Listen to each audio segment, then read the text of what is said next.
This is going to be a quick video. I'd like to show you guys my experiments with what is a good way, a clean way of parsing out ChatGPT's responses. A lot of times you get the data you want embedded in the output, which is given as a response to your prompts. So for example, here on the screen, let's see if you can see this on the screen. You guys see a dialogue that I had with ChatGPT. I'm writing a ChatGPT application. The context is not very important right now, but basically it's extracting titles from prose, from a dialogue. And I want the titles back in a way that I can then work with it from Python. And instead of trying to parse out the text myself, what I was thinking of, if I just ask for JSON as a response, then what ChatGPT often does, it embeds the response, the JSON response in documents. So you guys can see it's embedded here. Now, those of you who have been developing for a while, obviously you guys immediately recognize what this is. This looks like Markdown, right? So if it's Markdown, then instead of me struggling to parse this stuff out, there's a lot of libraries that I can use. And what I did here was, so this is an example run actually that I did. I wrote code that basically, this is a test for that code. It takes in ChatGPT response like this. So let's say I asked for titles to be extracted from prose, and I asked for a JSON response. And when I get that response, I get this output with the fence code. Fence code block is what it's called in Markdown. And what I did with this is I used a library called Marco, which is a Python package, and I parsed it out. And this what this test does, I created a method called extract JSON from Markdown, and it creates this nice JSON output, then which is then readily convertible to a Python object, and I can easily work with it. And if we look at the code for extract JSON from Markdown, the nice thing about using Marco is that basically you don't have to struggle with the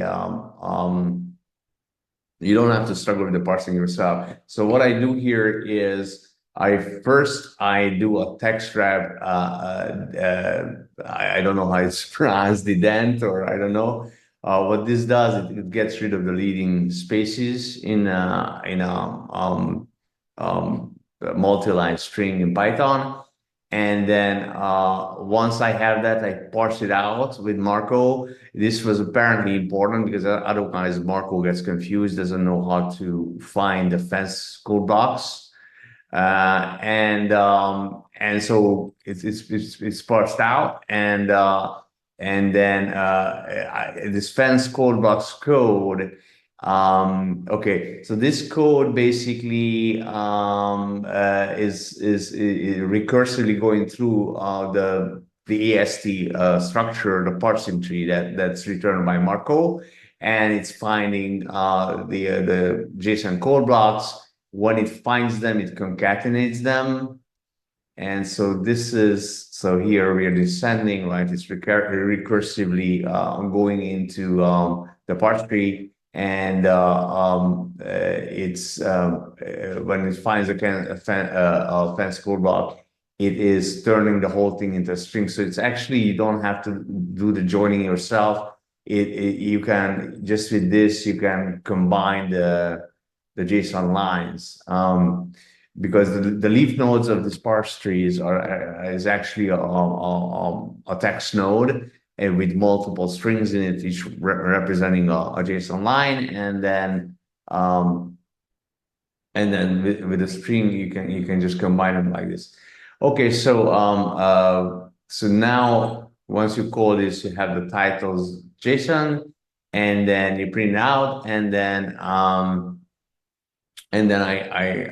convert it into JSON, and it's readily usable from Python. All right, so let's go back to this, and now I can run this test is called text extract JSON. So I just run this.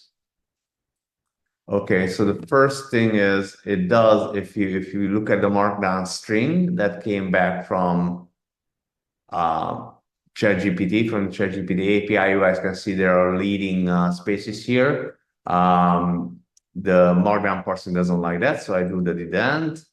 And then the next step is, okay, so now I don't have those spaces. They're gone. Okay. Hopefully they're gone. And then, yeah, they're gone, right? And then the next step is, I just put the breakpoint here, and then we can see what the steps. The next step is the titles. It returns the titles. So this is the code that finds the fence code blocks, and then I just convert it into JSON, and I return that. So that's all there is to it. And then this runs the test basically. So I just created a Python test for it. So this is neat because now I can use this kind of JSON parser. I can always ask for JSON back, and when then ChatGPT comes back with this kind of response, I can just extract it from there. It's a handy little tool.